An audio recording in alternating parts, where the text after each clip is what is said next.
이래서 정권 심판 세 번째. 대선 직후 확 휜 양평고속도로. 이후 에디터. 서울 양평고속도로 종점 변경 시도 사건도 이번 총선의 심판 대상 중 하나다.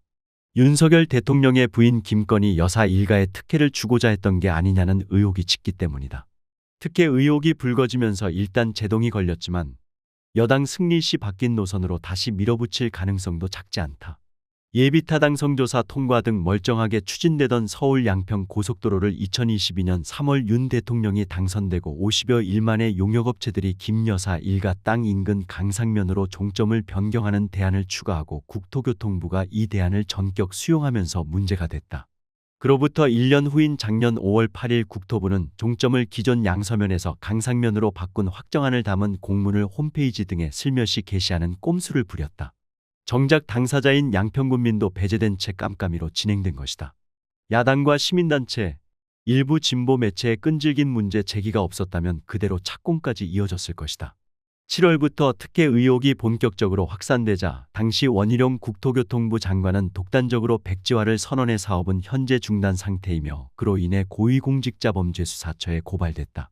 국토부 확정안대로 종점이 강상면으로 바뀌면 도로 길이가 당초 26.8km에서 2.2km 더 늘어나며 공사비도 1조 7,695억 원에서 약 1,000억 원 추가된다.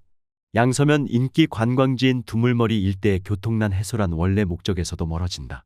사업의 경제성과 교통난 해소, 어느 모로 보나 비효율적이다. 그러나 변경된 종점 인근 약 500m 거리 강상면 병산리의 김 여사 일가의 땅 수천 평이 있다는 걸 알게 되면 무릎을 치게 된다. 자연히 권력형 특혜 의혹이 이어진다.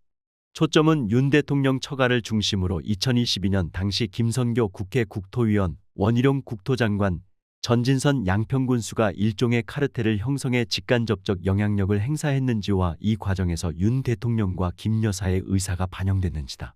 현재는 여러 가지 정황과 심증만 있지 이를 뒷받침할 만한 구체적 증거는 부족한 상태다. 과거의 행태로 볼 때 검찰이 이 문제를 다룰 리는 없고 특검을 통해서나 정확한 진상 규명이 가능하다. 민주당은 서울 양평 고속도로 종점 변경 의혹을 포함한 김건희 종합특검법을 다시 발의하기로 했다. 21대 국회 회기 내에 처리하든 그렇지 않든 일단 이번 총선에서 범야권의 압승이 그 첫 단추다. 김선교 전 의원은 김 여사 일가의 양평 공흥지구 개발 때 당시 양평군수로서 큰 역할을 한 것으로 의심받는 인물이다. 윤 대통령이 2013년 4월 양평군을 관할하는 여주지청장에 부임한 이후 윤 대통령 및 처가와 특수관계를 맺어온 것은 자타가 공인한다. 1980년 양평군청 말단 공무원으로 공직 생활을 시작한 그는 2007년 4월부터 2018년 6월까지 양평군수를 3번 연임한 뒤 2020년 5월 총선을 통해 국회에 입성했지만 회계 책임자가 불법 후원금 모집 관련 유죄가 확정되면서 작년 5월 의원직을 잃었다. 그러나 이번에 다시 국힘의 여주 양평 후보로 공천받고 더불어민주당의 최재관 후보와 겨루게 됐다. 종점 변경 시도 과정에서 원 장관의 역할도 관심거리다. 세간의 눈초리는 따갑다. 다들 원 장관의 적극적 개입을 의심하고 있다. 당시 원 장관은 장관직과 정치 생명을 걸면서까지 김 여사 일가 땅의 소재를 몰랐다고 부인했지만 2022년 10월 국감 때 민주당 한준호 의원의 집중 질의를 통해 인지 사실이 드러나기도 했다.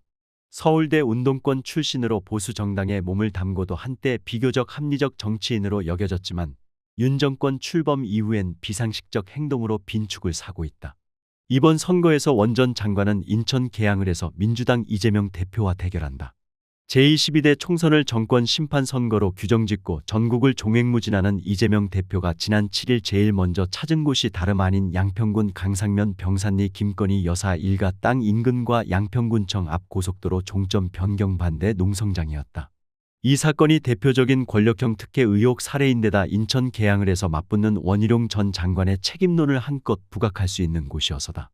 이 대표는 이날 농성장 앞에서 진행한 기자회견에서 국정농단의 대표적 사례가 서울 양평 고속도로 종점 변경 사건이라며 고속도로 종점이 어느 날 갑자기 대안이란 이름으로 바뀌었다. 원안이 원래 검토한 대로 예타까지 다 통과됐고 십수년 문제없이 진행됐는데 갑자기 바뀌었다고 말했다. 이 대표는 주어진 권력을 자신의 이익과 자기 주변, 자기 세력의 이익을 위해서 잘못 사용하면 권력을 박탈해야 한다. 그게 바로 민주공화국의 존재 이유다라고 강조했다.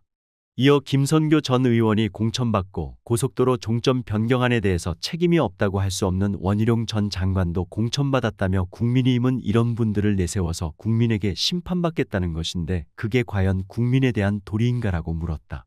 민주당 최재관 후보도 김선교 공천에 대해 양평군수 시절 양평공흥지구 허가를 잘 내줘서 보온 공천한 것 아니겠느냐며 이 잘못되고 부도덕하고 모렴치한 공천을 심판하고 국정농단 진실을 밝혀 여주시 양평군민의 자존심을 살려달라고 호소했다.